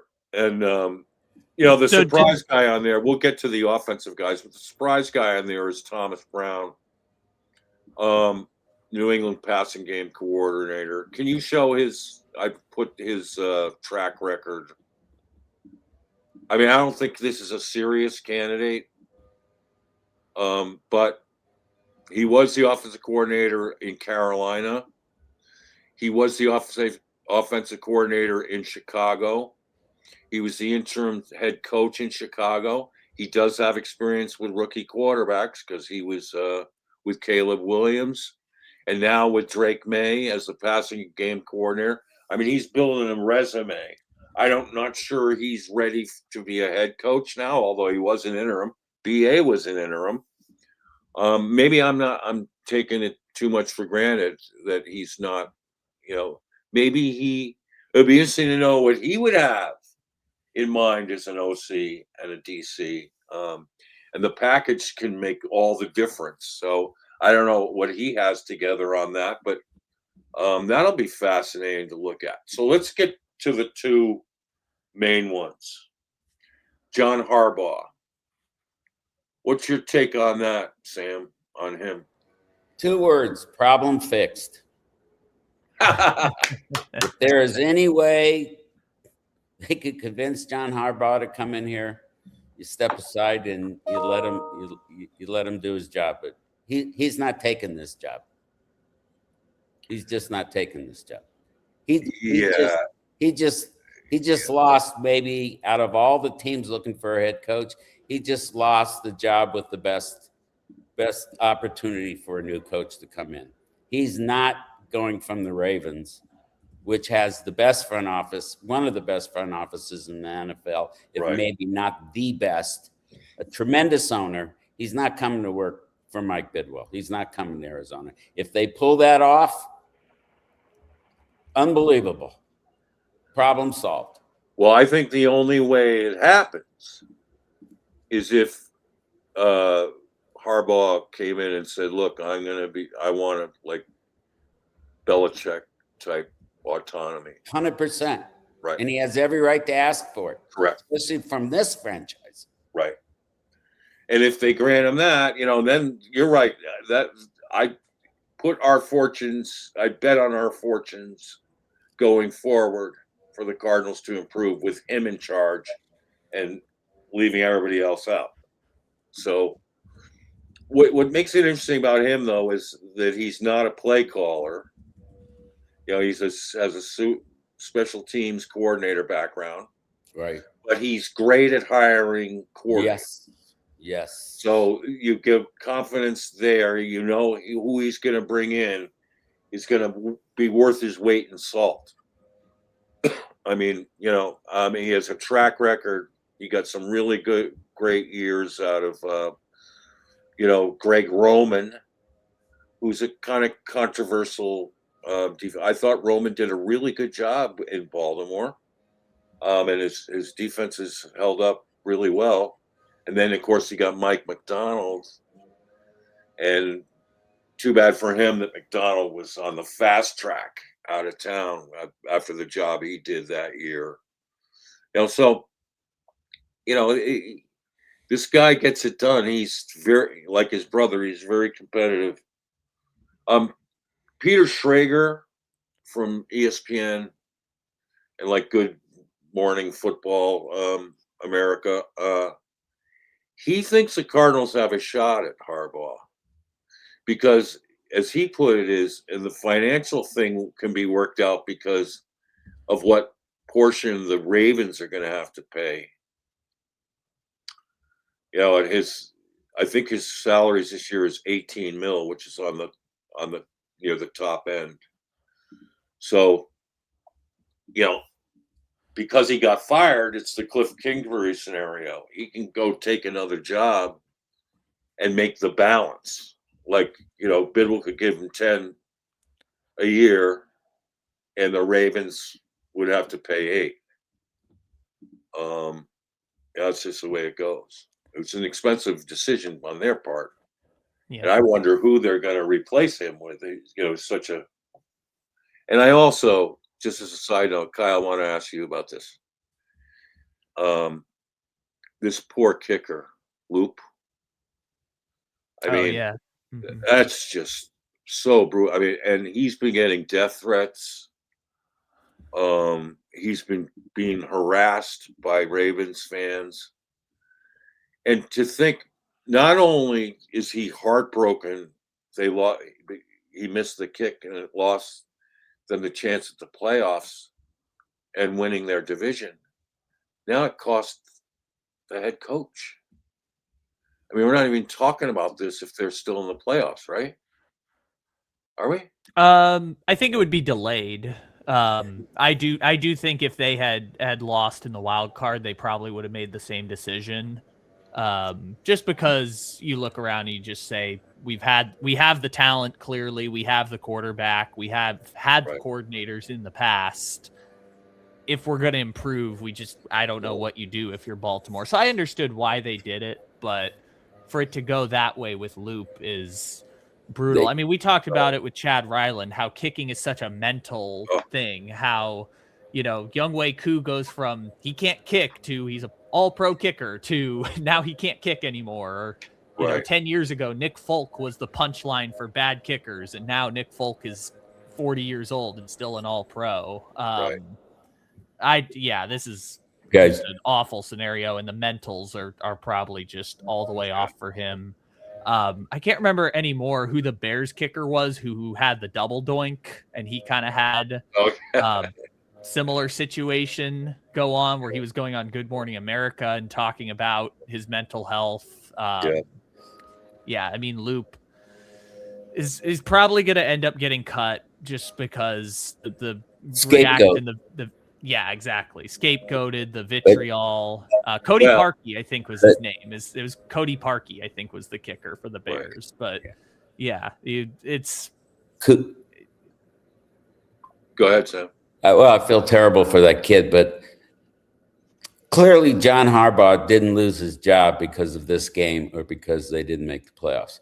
John Harbaugh lost the locker room. John Harbaugh is not a fan of his quarterback, and his quarterback is not a fan of Harbaugh's. And that's why John Harbaugh had to be fired. It's the same reason Cliff had to be fired, because he lost the confidence, lost his relationship with his quarterback. When you're a head coach and your quarterback doesn't want to play for you, you're out of a job. Yeah, but this one's very unique because it's a Hall of Fame coach and a Hall of Fame quarterback. Right. No question. But you also have the NFL Player of the Year 2 times saying, I don't want to play for this guy anymore. And boy, he wore that on his sleeve all season. Yeah, and he wouldn't answer at the end of the season whether he wanted Harbaugh back. He wouldn't answer the question. So it's like pleading the fifth. If you don't answer the question. The sticking point I heard was that where it fell apart was that Harbaugh wanted to hang on to Todd Monken as OC. And they were like, no, we're moving on from Monken. And, but here's the thing about that too, is that Lamar Jackson is a strange duck. Oh, he is a one of a kind. No question. I mean, he is absolutely on the football field a force of nature, and he does things you never expect him to do, and he pulls off. I mean, I can't believe he's been this accurate. He learned to be this accurate with his passes, and boy, I mean, in that game he was on fire, and wow, after missing a week, but. He just retreats into his home, stays away from the building. There were Kyler aspects about this, about him. Like he gets injured and crawls into a shell, and you don't see him for 3 or 4 weeks. There's just something weird. I mean, it's something unconventional about him that would require, I think he would test the patience of any competitive football coach at the same time who recognizes what an unbelievable talent he is. Kyle, what did you think of that? Yeah. I understand why they made the move with Harbaugh and Lamar. Again, Lamar is a mercurial star. I get that. And, I going all the way back to when Lamar first burst on the scene and they went on that wild card run, like they were going to fire John Harbaugh back then. And Lamar kind of saved John Harbaugh's job back at that point when it was Joe Flacco as the quarterback and they were, I think 2-6 or something like that. And then they went on that run. And when it's gone good, everyone's been kumbaya and Harbaugh's won coach of the years. He's had some great defensive assistants and great offensive assistants, whether it's Roman for a time or Todd Monken. I just understand why they looked up and they said, hey, I don't know what else we can do here. Like we had Super Bowl aspirations. Right. We've come up short a couple times. Your great coordinator, Mike McDonald, is gone. I understand why Baltimore looked up and said, we have to do something different. And for the Cardinals part, I'll just make it quick because I know we have Kubiak to talk about, but I obviously, like Sam said, you write a blank check for Harbaugh and you let him pick the GM and give him full autonomy and everything like that. I mean, it's a Hall of Fame coach, but this is not Andy Reid choosing between the Chiefs or the Cardinals. This is not even Sean Payton getting an interview with the Cardinals to help leverage the Broncos job.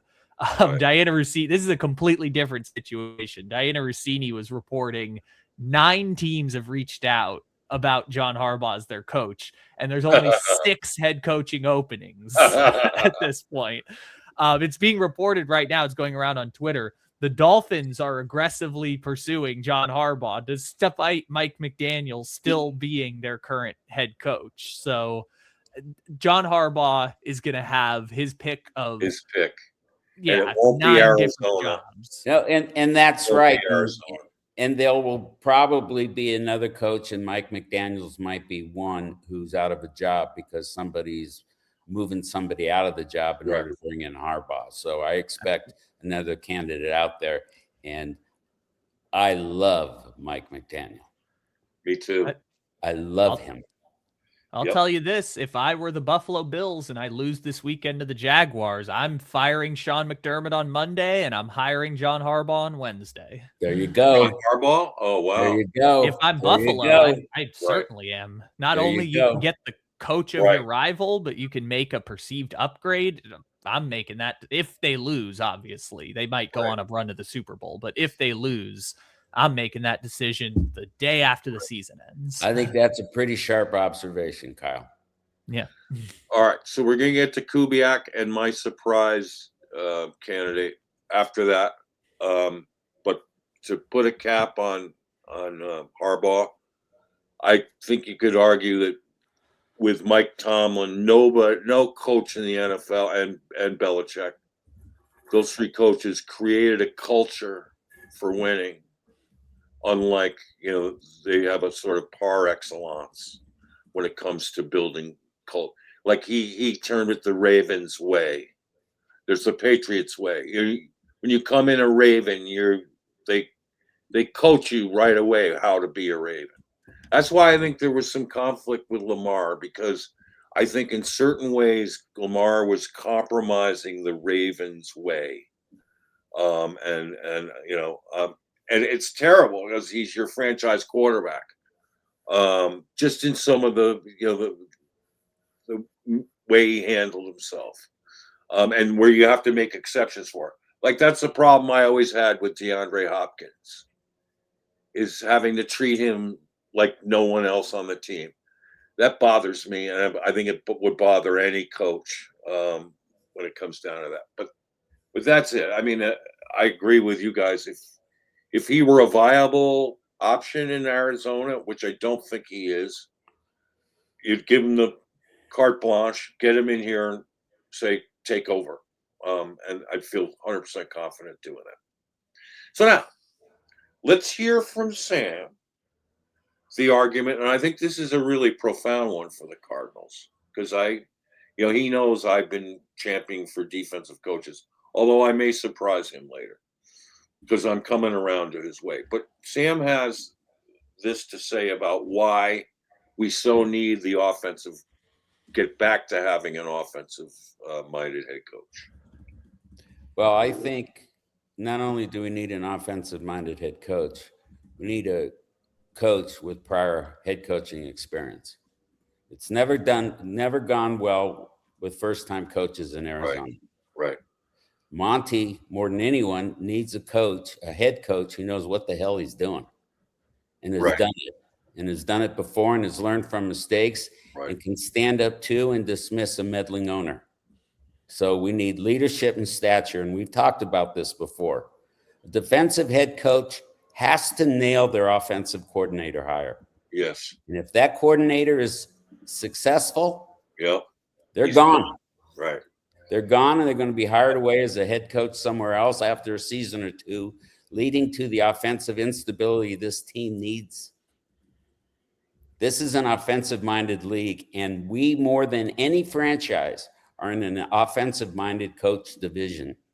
An offensive head coach helps us match the division's high-scoring output and modern offensive strategies.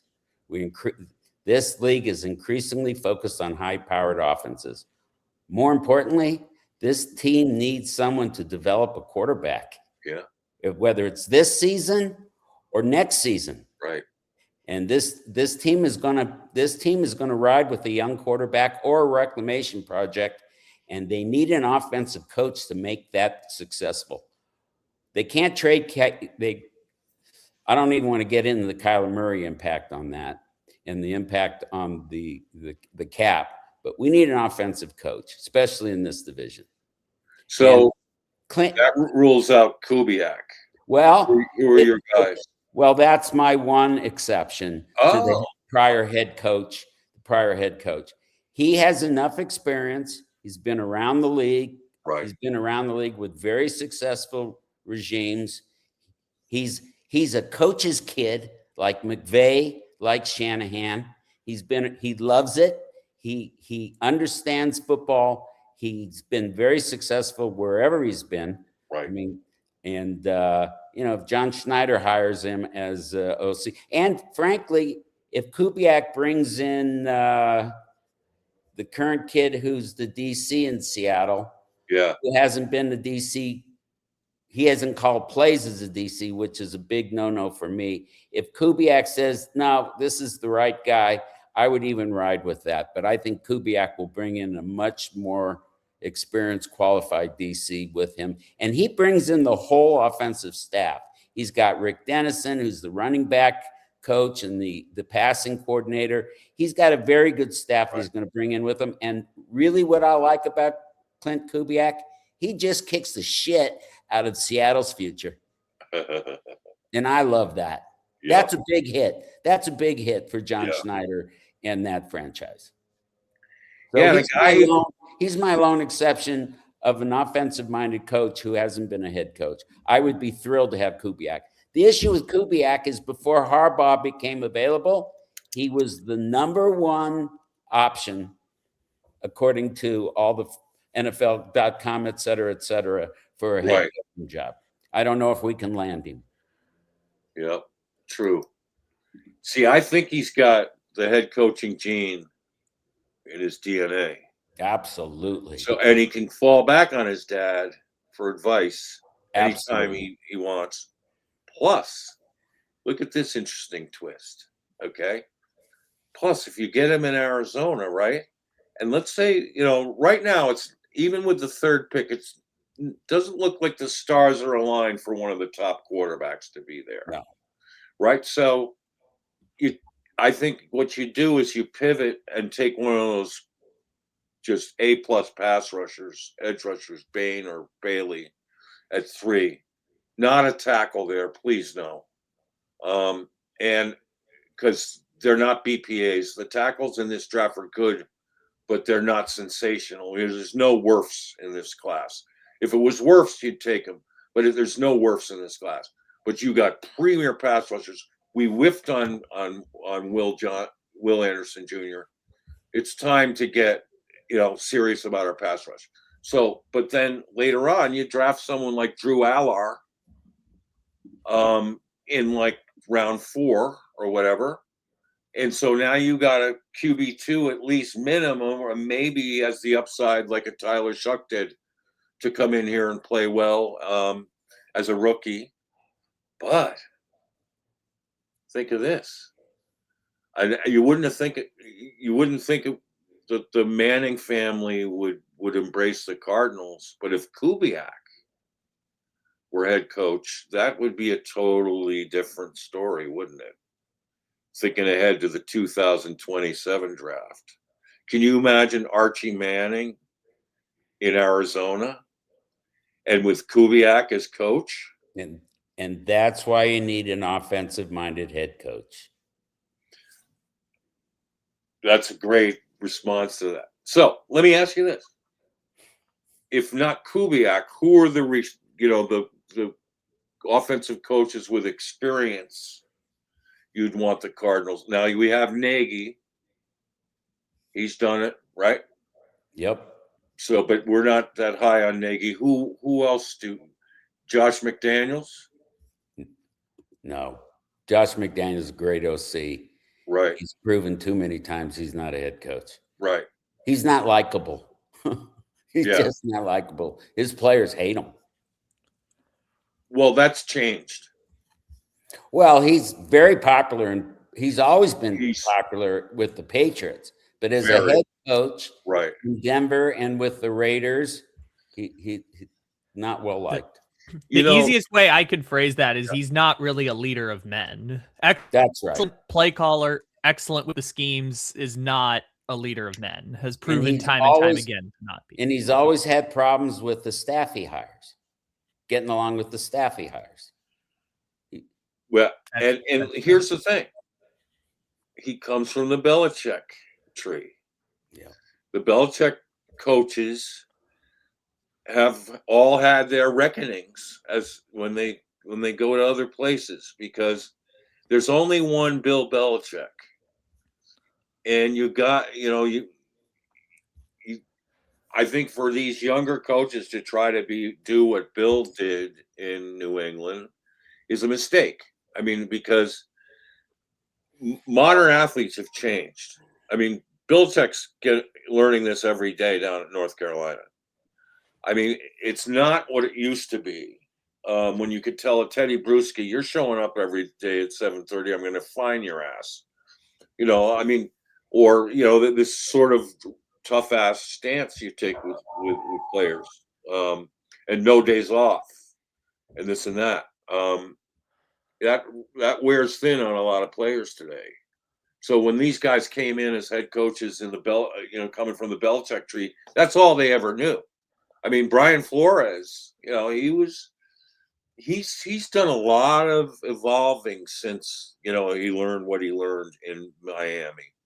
But all of them had to do that. But Josh McDaniels, I agree. I think he's perfect where he is. He ought to stay there 100%. with Drake May and try to run this back as another dynasty. Right. I think that's probably why you see Thomas Brown on the interview list, other than, and I do not want to sound cynical about this, but historically speaking, that's a Rooney Rule checking box type of interview in terms of former assistant coach, guy who's a passing game coordinator, former interim coach. And I don't want to sound cynical about his chances. That's just historically speaking why someone like Thomas Brown gets interviewed, historically speaking. But 4 of the guys on this list check that box. So no, I agree. It's not like you're right. I got you. So Sam, any other names that come to mind? In terms of offensive-minded head coaches, with experience. Well, so let's just jump back to Flores, because we've discussed him, and I think out of all the defensive-minded coaches, he would be on the top of my list. If he brought in, and he's been connected to a former head coach and a very, very successful offensive coordinator and very successful quarterback developer, although he's had his hit and misses. If he brings in Brian Daboll as the OC, I like that combination. They're both hard asses. They both know what they want. They know what they're looking for. They coach hard. They coach kids up, and they develop talent. That would be given this job and where we are in the hierarchy and ranking of jobs, that would be a real coup for Monty to pull off, is bringing those 2 guys. And what an amazing look at this from this standpoint. Okay, so from Brian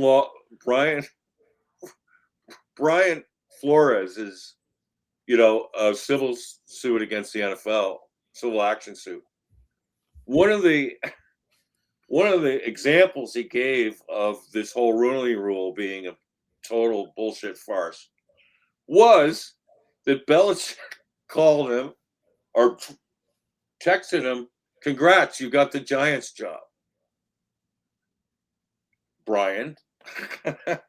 So he's going like, wait a minute, I'm going to New York today to interview, so I already have the job? Wow, Bill, thanks. Wow, I'm a shoo-in. Except Belichick texted the wrong Brian. Yeah. It was Brian Daboll who already got, and then, so the cat was out of the bag. Of course, if Daboll already was offered the job and Flores is coming in for an interview, what a bullshit scenario is that? I mean, I don't blame Flores at all for that scenario. What a waste of time. Not only that, but what a token false ass gesture that was, right? But if they ended up on the same staff, wouldn't that, in Arizona of all places, wouldn't that be a coup? Right, Kyle? Oh my God. I mean, Daboll's as good as they're going to come on this offensive coordinator market. I mean, and I feel like there's still a difference of opinions between college football people and NFL people, because NFL people look at it like Brian Daboll was this incredible coach who turned around Josh Allen's career. And college football people are like, Brian Daboll's the idiot at Alabama who got nothing out of Jalen Hurts for 2 seasons. And Jalen Hurts is clearly a very good quarterback. So, again, mixed bag on Daboll, but as good as you're going to get in terms of a coordinating he hire. Failed the Daniel Jones experiment, too. But he also succeeded. Like, he turned around Daniel Jones in the beginning, and then it didn't work out. They made the playoffs. They did. Yeah, exactly. Daniel Jones they gave Daniel Jones $160 million based on that one season. Flores and Daboll will talk about a big flip in the coaching staff.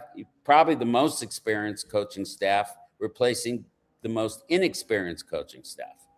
Right. That would be amazing. That would be a coup. Other offensive-minded head coaches with head coaching experience. I got to throw the name out there because he's the only candidate with a Super Bowl ring. Who's that? Daboll. No. Well, that's right. That's right. Yeah, he doesn't have it as a coordinator, but he has Super Bowls as a assistant position coach for the Patriots. So the name in my mind is Mike McCarthy. And if you want to talk about, listen, guys won a Super Bowl. He'll probably take the job. He will bring in a good staff.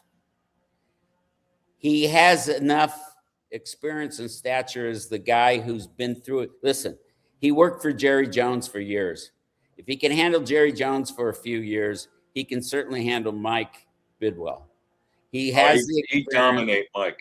And he has the experience and the stature to help Monty build this team. And he would be a guy who would take this team. And it's much like Denny Green. You've got a stable, experienced coach to kind of get this franchise to the next level. And I think he'll bring in a pretty good DC. I think he'd bring in a quality DC. I think he would bring in a quarterbacks coach. And that's what we need. Yeah. And I'm not saying he's on the top of the list, but he has been a head coach before. He's been successful. He's had problems with a truculent Aaron Rodgers, but who hasn't? Aaron Rodgers sure looked good when he was playing for Mike McCarthy. And so did Dak. So, that's a guy who's been around. He's dealt with meddling owners. He's risen above the fray. He's looking for a job. He's not on the top of everyone's list. He's not going to be. Look, if they said in Baltimore, your new head coach is Mike McCarthy, I don't think anybody would be very happy. But here in Arizona, I think you could see some benefits to that, and I think you could see some shedding of past failures, and I think you would see respectability. I don't know. He's certainly not the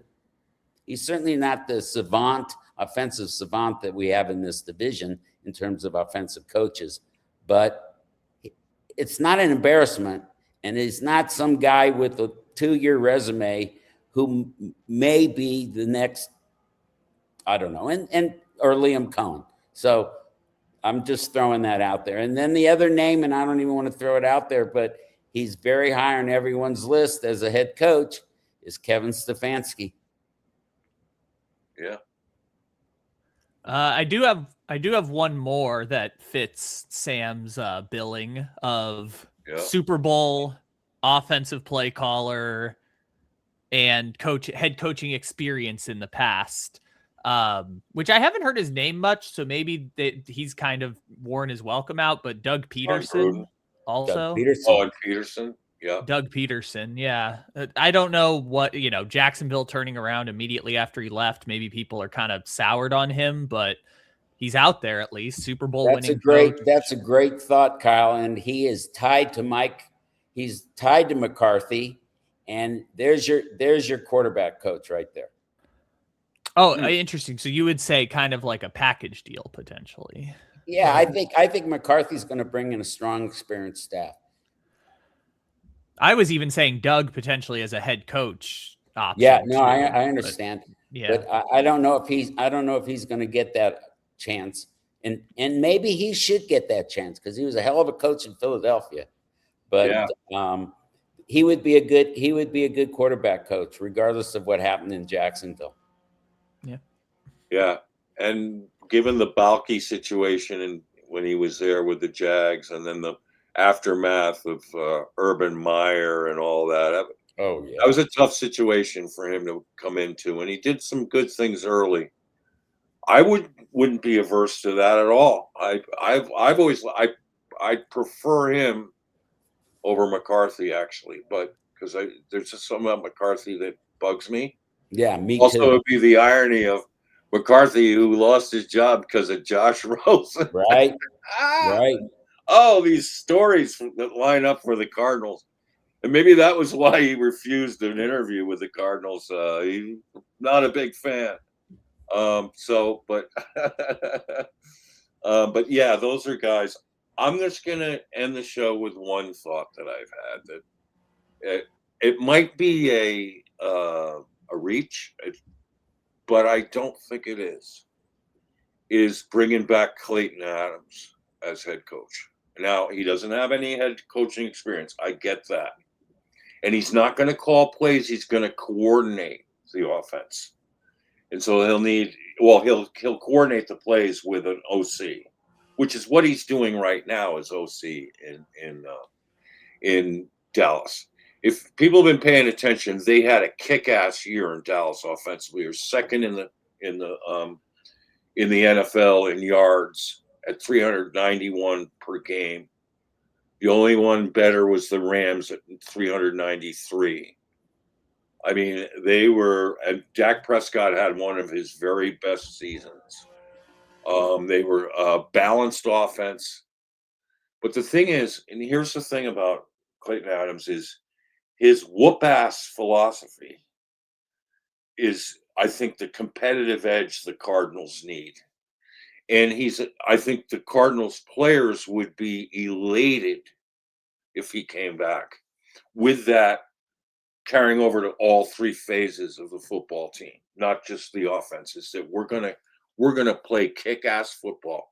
Because I will tell you this: every coach in the NFC West breathed a sigh of relief to see him leave the NFC West. You know why? His punishing style. I mean, that's one of the reasons why Petzing was getting, job interviews and everything. People were looking at this and going like, oh my God, by the fourth quarter of games, no mas. I mean, by the fourth, remember when we were winning games, the ones that we won down the stretch where James Conner is just running off tackle and running out the clock. I mean, they wore defenses down like I've never seen in a Cardinals team do. I mean, and punish them. They were feeling it for days after, and sometimes weeks when they played the Cardinals. The Cardinals were not good, let's play the Cardinals. When Adams was our offensive line coach, because they knew we were coming after him.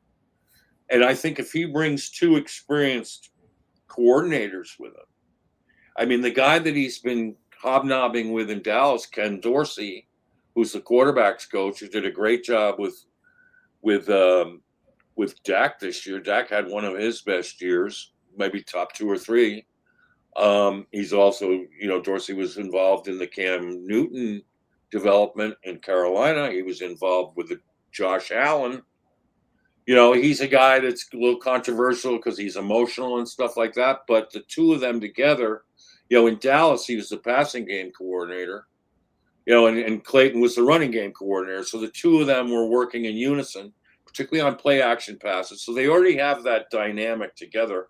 I think combined as a coordinator, both of them. And by the way, he has 3 years experience as a coordinator. One was not good in Cleveland, but Dorsey was pretty good in Buffalo, although, that they had a little bit of falling out there. But the two of them combined, running the principles, too, of this Schottenheimer offense that is really dynamic, I think could be a coup on the offensive side of the ball. And on the defensive side, I have a guy picked out that I think would be just fantastic. It's the Titans coordinator, Denard Wilson. I mean, Denard Wilson came in there. They had Jeffrey Simmons and about nobody else. They even traded away their best cornerback by the trading deadline in McCreary. And this guy did a just really good job. So good that he said he deserved at least to be interviewed for the Titans head coaching job. And the way that he did it, I mean, he had a top 10 run defense for one. And that's, and his specialty is D-backs. He was the guy in Baltimore, of all people. And I think if Harbaugh gets involved, this is a guy, too, who Harbaugh would hire as DC. He was instrumental with Hamilton and those D-backs, turning those D-backs around in Baltimore. That's why he got the DC job in Tennessee to begin with. But Denard Wilson, because of his secondary background and how good he is at that, and the success he had with the Titans, would be a coup for Klayton Adams if he were the head coach. And I think, Denard Wilson will be on a fast track for a head coaching job. Like you said, Sam, if guys are good, they're going to get plucked. Offensive guys faster than defensive guys.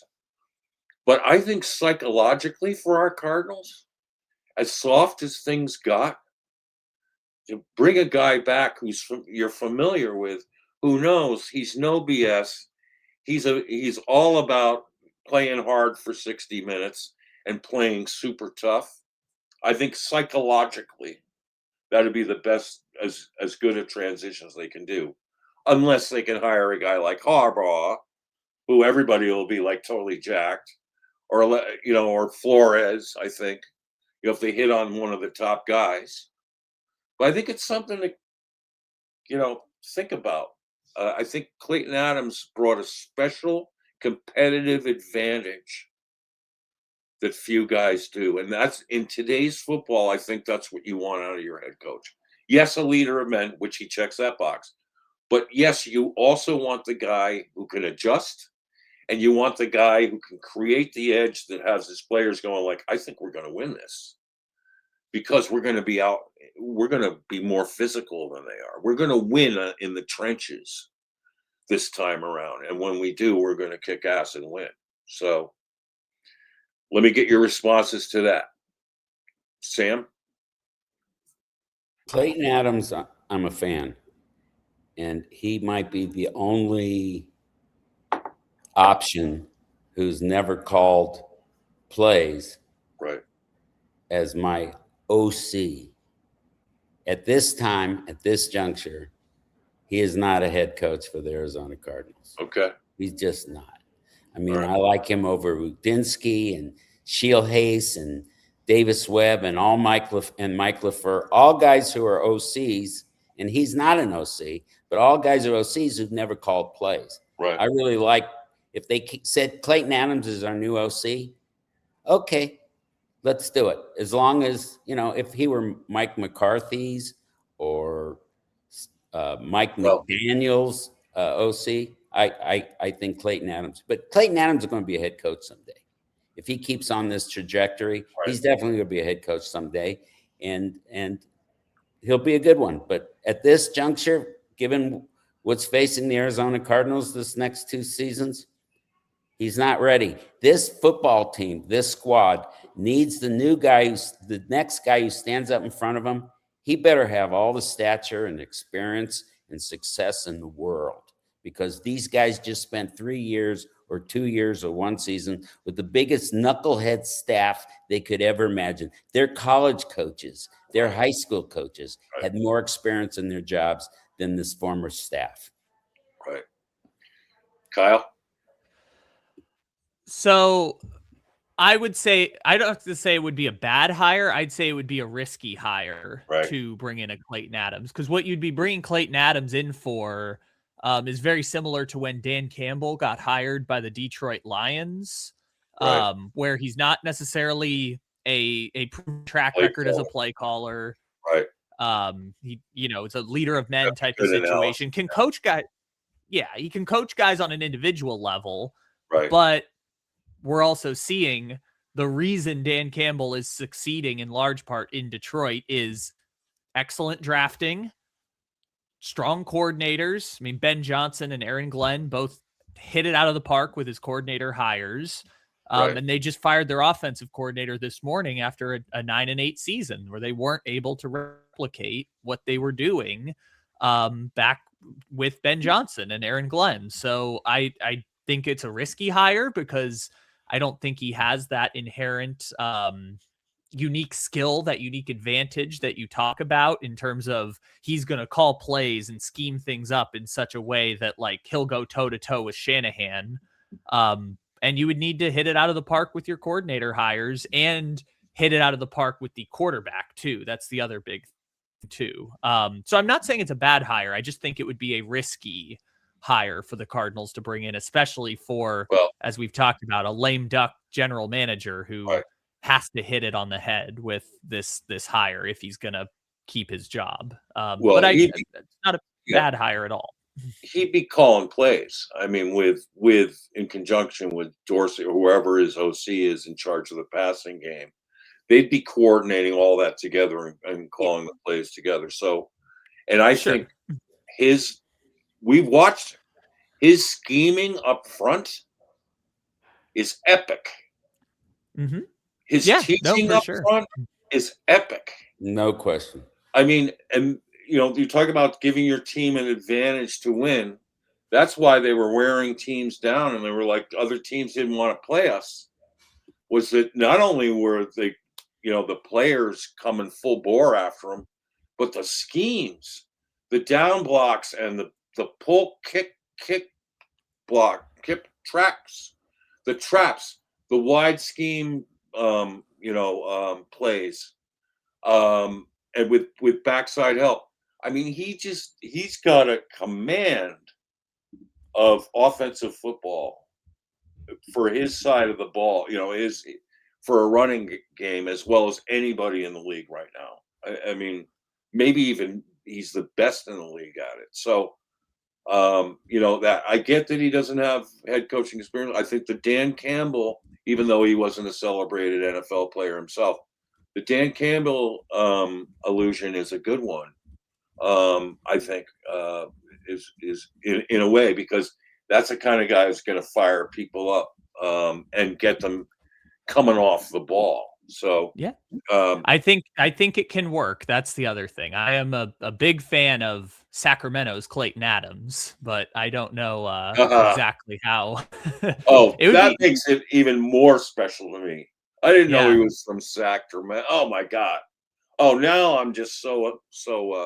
Here's my thing too, just so you know, I have no confidence we're going to get any one of the best guys. I have none. So I'm already thinking, well, since we're not going to get Harbaugh, we're not going to get Saleh, we're not going to get Kubiak, we're not going to get, if you get an experienced guy, it's going to be like Arthur Smith. Arthur Smith? No. We did a pretty decent job with Aaron Rodgers this year in Pittsburgh, whatever. A lot of people are projecting him to be the next coach. He was a head coach at Atlanta. That didn't go so well, but he does have previous experience, and he's called a lot of plays. Matt Nagy. You talked about Peterson. We can get one of those guys. I think those guys who aren't at the top of people's list. But has it been there? Have they been there, done that, and and how much confidence is that going to, Buzz going to give you? I will say this: if Klayton Adams were hired coach of the Cardinals, the buzz amongst the players would be through the roof. True. Because they already know who they're dealing with. There's a segue there. They already know who they're dealing with. They already know how much they freaking missed them, even though the coaches wouldn't admit it. And, some pundits that I've been arguing with lately write articles about the offensive line, don't even mention Klayton Adams, which I think is a dereliction of, if you don't lay down that context. So, but anyway, this has been so much fun. I know Kyle has to go to work in Sacktown and do his shtick.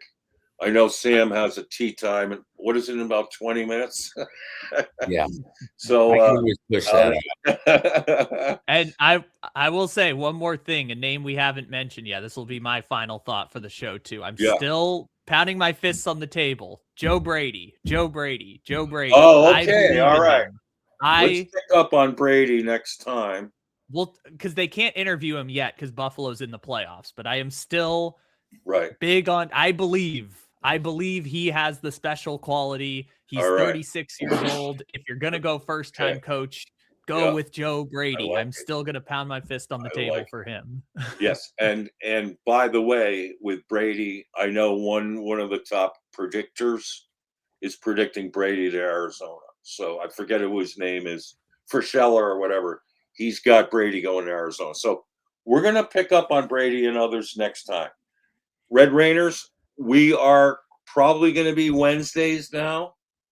And it'll depend on the week and just how much news there is.